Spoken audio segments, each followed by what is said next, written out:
আসসালামু আলাইকুম। আশা করি আপনারা সকলে ভালো আছেন। আলুর আপডেট বাজার তুলে ধরার জন্য নতুন একটা ভিডিওতে চলে আসলাম আপনাদের মাঝে। তো আলুর দাম কিন্তু আজকে কিছুটা কমে গেছে।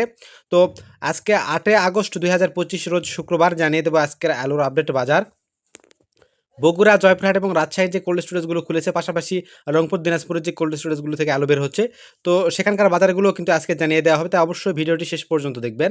ইউটিউব থেকে যারা ভিডিওটি দেখবেন অবশ্যই চ্যানেলটি সাবস্ক্রাইব করবেন। ফেসবুক পেজ থেকে যারা ভিডিওটি দেখবেন অবশ্যই পেজটি ফলো দিবেন এবং আমাদের সাথে থাকবেন। তো আজকে রাজশাহী এবং এর আশেপাশে যে কোল্ড স্টোরেজ থেকে আলু বের হচ্ছে, সেখানে লাল স্টিক জাতের আলু বেচাকেনা চলতেছে। ১৪ টাকা থেকে ১৪ টাকা ২৫ পয়সা সর্বোচ্চ প্রতি কেজি, এবং সাদা ডায়মন্ড জাতের আলু সর্বোচ্চ কিন্তু ১৪ টাকা প্রতি কেজি দরে কিন্তু বেচাকেনা চলতেছে। বগুড়া এবং এর আশেপাশে যে কোল্ড স্টোরেজগুলো রয়েছে, তো সেখানে কিন্তু আলুর বাজার কিছুটা কমে গেছে। বগুড়া এবং এর আশেপাশে কোল্ড স্টোরেজে কিন্তু বস্তা হিসেবে আলু বেচাকেনা চলে। প্রতি বস্তা লাল স্টিক জাতের আলু ৬৮০ টাকা থেকে ৬৯০ টাকা বস্তা হিসেবে কিন্তু বেচাকেনা চলতেছে। যেখানে কৃষকেরা পাচ্ছে সকল খরচ বাদ দিয়ে ৩২০ টাকা থেকে ৩৩০ টাকা। তো এখানে কিন্তু বাজার কমে গেছে আজকে। এখানে কিন্তু বাজার ছিল ৩৩০ থেকে ৩৪০ টাকা। তো সাদা ডায়মন্ড জাতের আলু প্রতি বস্তা বগুড়া এবং এর আশেপাশের কোল্ড স্টোরেজে বেচাকেনা চলতেছে ৬৮০ থেকে ৬৯০ টাকা। এটাও কিন্তু কৃষকদের প্রাপ্তি হচ্ছে ৩২০ টাকা থেকে ৩৩০ টাকা প্রতি বস্তা। জয়পুরহাট এবং এর আশেপাশের কোল্ড স্টোরেজেও কিন্তু দাম কমে গেছে। এখানেও কিন্তু ৬৮০ থেকে ৬৯০ টাকা প্রতি বস্তা হিসেবে কিন্তু লাল স্টিক জাতের আলু বেচাকেনা চলতেছে। আর কৃষকদের প্রাপ্তি হচ্ছে ৩০০ থেকে ৩১০ টাকা প্রতি বস্তা। আর সাদা ডায়মন্ড জাতের আলুর বাজারও কিন্তু মোটামুটি একই পর্যায়ে রয়েছে ৬৮০ থেকে ৬৯০ টাকা, এবং কৃষকদের প্রাপ্তি ৩০০ থেকে ৩১০ টাকা প্রতি বস্তা।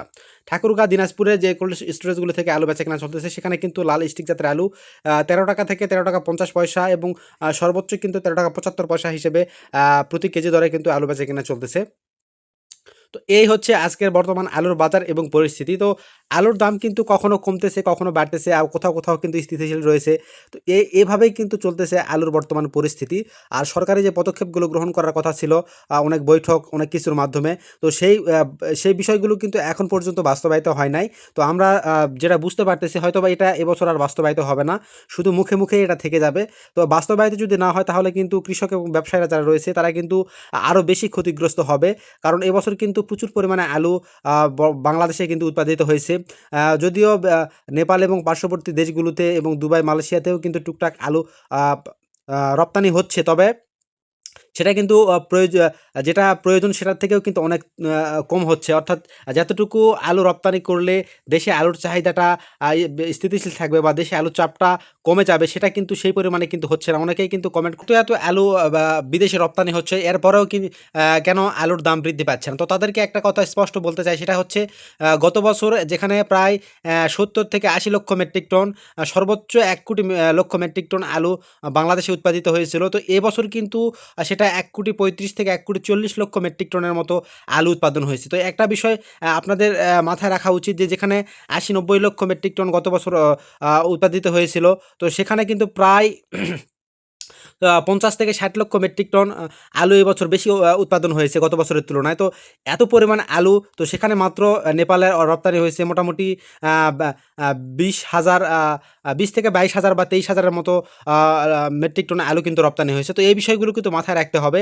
তো যেখানে উৎপাদনই হয়েছে ৬০ থেকে ৭০ লক্ষ মেট্রিক টন বেশি, তো সেখানে মাত্র ২০ থেকে ২৫,০০০ মেট্রিক টন আলু বাহিরের দেশে রপ্তানি হয়েছে। তো এটা কতটুকু আ রপ্তানি হয়েছে, এটা অবশ্যই আপনারা বুঝতে পারতেছেন। তো এই পরিমাণ রপ্তানি হয়ে কিন্তু দেশের আলুর কিন্তু কিছুই হচ্ছে না, যে কারণে কিন্তু আলুর দাম আ কখনো বাড়তেছে, কখনো কমতেছে। যখন আলুর একটু চাপ সৃষ্টি হচ্ছে, তখন কিন্তু দাম কমে যাচ্ছে। তখন একটু চাহিদা ভালো হচ্ছে, তখন কিন্তু আলুর দাম একটু বেশি হচ্ছে।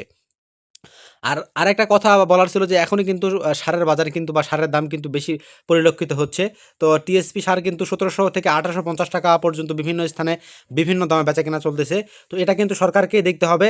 তো এখনও যদি সরকার হাত গুটিয়ে চুপ করে বসে থাকে, তাহলে কিন্তু অদূর ভবিষ্যতে গিয়ে অন্ততপক্ষে সামনের বছরে গিয়ে কিন্তু আলু চাষে যদি কৃষকেরা অনীহা সৃষ্টি হয়, তাহলে সামনের বছর বা তার পরের বছর গিয়ে কিন্তু আলু বাংলাদেশের জনগণকে অধিক দামে কিনে খেতে হবে এবং বাইরের দেশ থেকে রপ্তানি করতে হবে। তো এটা যদি না হয়, এটা যেন না হয়, তো সেই পদক্ষেপগুলো কিন্তু সরকারকে গ্রহণ করতে হবে। ভিডিওটি ভালো লাগলে অবশ্যই শেয়ার করে দেবেন। ইউটিউব থেকে দেখে থাকলে অবশ্যই চ্যানেলটি সাবস্ক্রাইব করবেন। ফেসবুক পেজ থেকে দেখে থাকলে অবশ্যই পেজটি ফলো দেবেন এবং আমাদের সাথে থাকবেন। তো সকলকে ধন্যবাদ। আসসালামু আলাইকুম।